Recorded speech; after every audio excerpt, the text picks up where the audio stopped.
عزیز مبارک رسول اللہ صلی اللہ علیہ وآلہ وسلم سب لوگوں سے زیادہ جواد سخی تھے،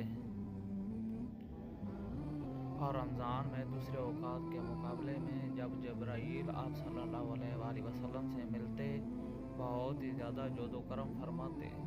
جبرائیل علیہ السلام رمضان کی ہر رات میں آپ صلی اللہ علیہ وآلہ وسلم سے ملاقات کرتے اور آپ صلی اللہ علیہ وآلہ وسلم کے ساتھ قرآن کا دورہ کرتے۔ عرض ان حضرت صلی اللہ علیہ وآلہ وسلم لوگوں کو بھلائی پہنچانے میں بارش لانے والی ہوا سے بھی زیادہ جود و کرم فرمایا کرتے تھے۔